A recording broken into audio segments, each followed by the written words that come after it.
जय हिंद दोस्तों। आज का विषय पात्रता के ऊपर है। एसआरए में पात्रता का क्या बेस होता है। देखिए, बहुत महत्वपूर्ण वीडियो है।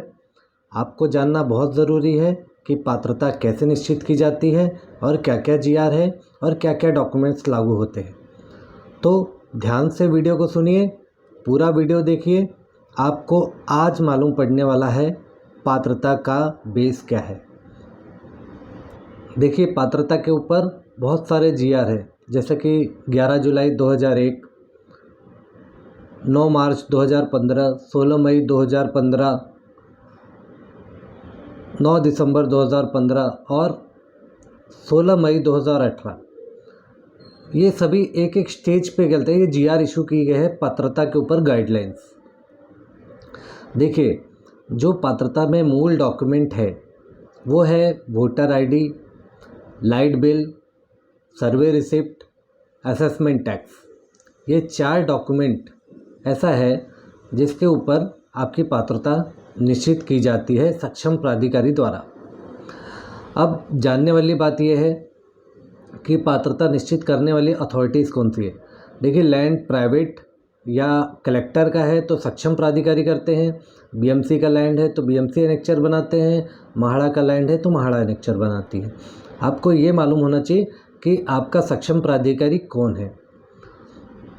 जहाँ तक कि डॉक्यूमेंट्स आपको बता दिया कि documents voter ID, light bill, survey receipt, assessment tax, इस बेस पे आपकी पात्रता की जा सकती है।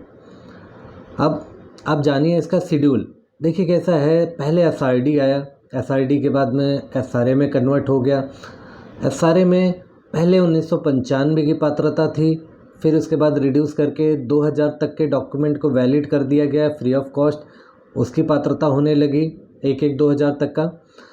फिर उसके बाद में नया जीआर आया 16 मई 2015 का। उसमें जिसने 2000 के बाद में खरीदी बिक्री किया होगा और एसआरए उसके बाद में आया होगा तो उसको भी लागू था घर। उसको सेल परचेज मतलब ऑक्यूपेंसी ट्रांसफ़र चार्जेस रेसिडेंशियल के केस में 40,000 और कमर्शियल के केस में 60,000 रुपया।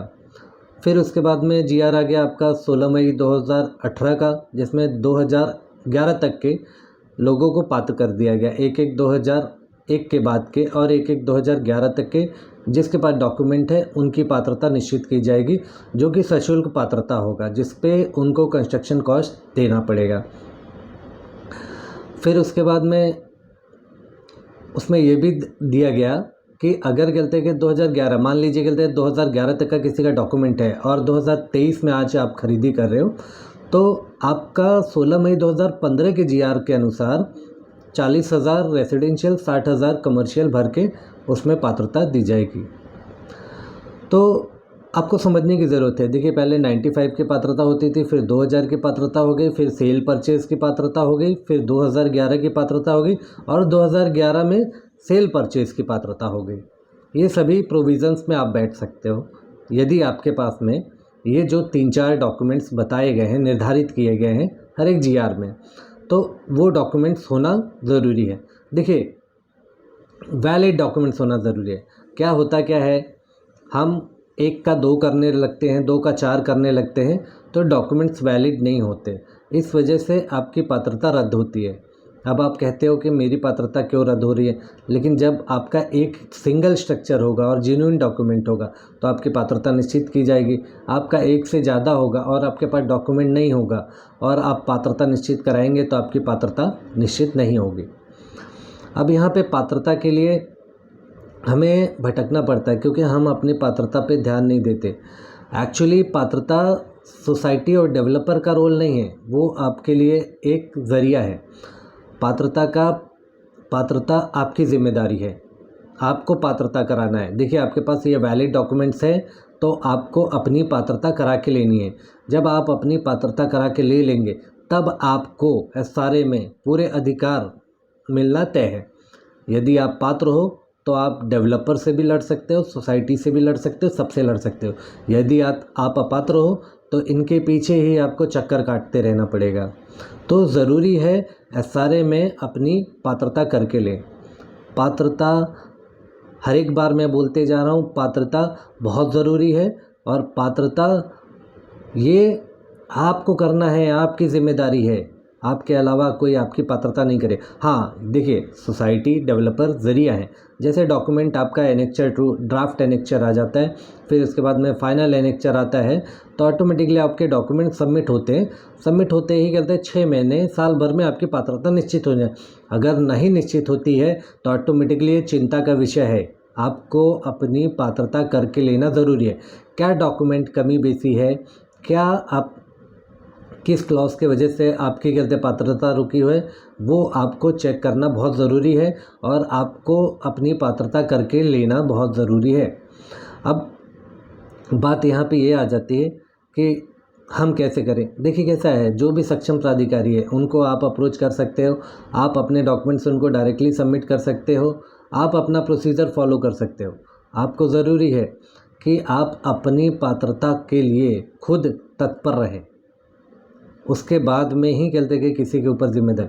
हाँ, यदि अगर डेवलपर आपको आश्वासन देते हैं कि हम पात्र करके देंगे, तो ऑटोमेटिकली उनसे लिखित में एमओयू लीजिए कि आप पात्र करके दोगे। अगर नहीं पात्र करके देते हो, मैं अपात्र रहता हूँ, तो ये जिम्मेदारी आपकी है कि आप मेरे को उसके बदले में सेल में माल दोगे, लिख के लीजिए। देखिए, विश्वास में मत जाइए, बोलने पे मत जाइए।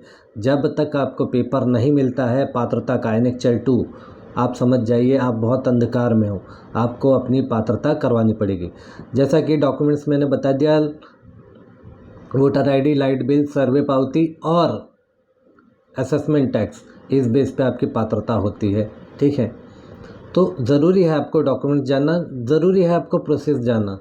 ठीक है, पात्रता स्ट्रक्चर छोड़ने से पहले, स्ट्रक्चर आपका डेमोलिशन हो उससे पहले निश्चित करें कि आपकी पात्रता हो जाए।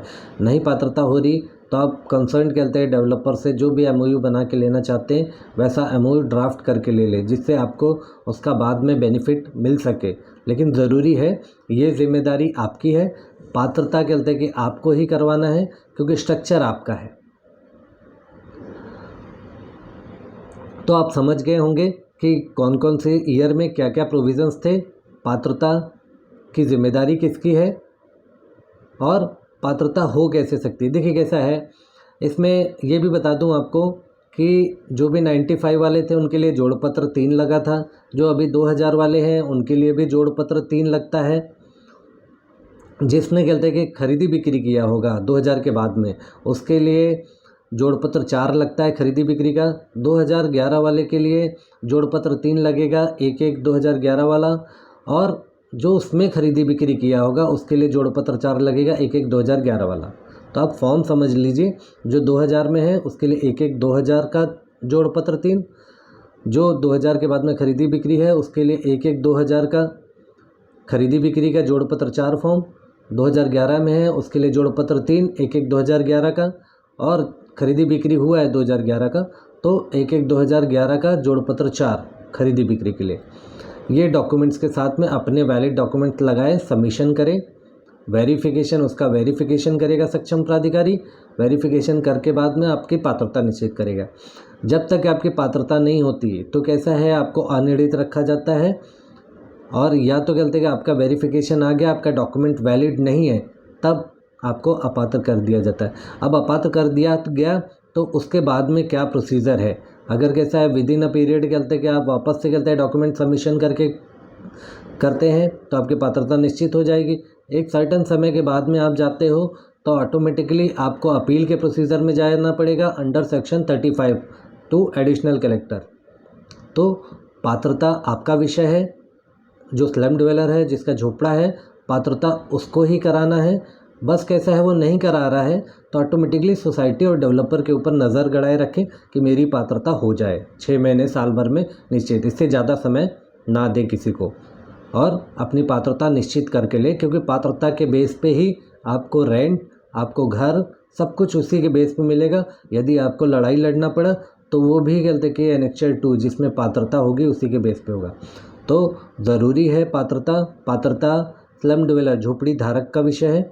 आप अपनी पात्रता निश्चित करके लें, क्योंकि आपका घर बहुत बहुमूल्य है, और इस आशियाना को खोए ना, उसकी पात्रता खुद निश्चित कराएं और सही समय पे कराएं। आपने जान लिया होगा कि पात्रता कितना इम्पोर्टेंट है, पात्रता में क्या क्या डॉक्यूमेंट्स लगेंगे, पात्रता कौन कौन से ईयर का था, क्या प्रोविज़न था, क्या क्या जीआर थे। तो आपको समझ में आ गया होगा और आपको समझ में आ गया उसका महत्व कितना है, कितनी जिम्मेदारी आपकी है पात्रता कराने की। तो इसीलिए उस पर खुद गलते के काम करें, अगर नहीं कर रहे हैं तो उस पर नज़र गड़ाए रखें कि कैसे हमारी पात्रता होगी। पूछते रहें सोसाइटी डेवलपर से और अपनी पात्रता निश्चित करके ले। जब तक आपके पास में एनेक्चर 2 पात्र कॉपी नहीं आ जाती आप पीछे पड़े रहिए, ठीक है, जिम्मेदारी आपकी है। तो इसीलिए पात्रता निश्चित करें। और अगर आपको कोई भी पात्रता के ऊपर संदेह हो, कोई भी शक हो, तो आप हमसे संपर्क कर सकते हैं। हम ऐसे ही सारे के मुद्दों पे आपको हमेशा अवगत कराते रहेंगे। चलिए विदा लेते हैं। जय हिंद, जय भारत।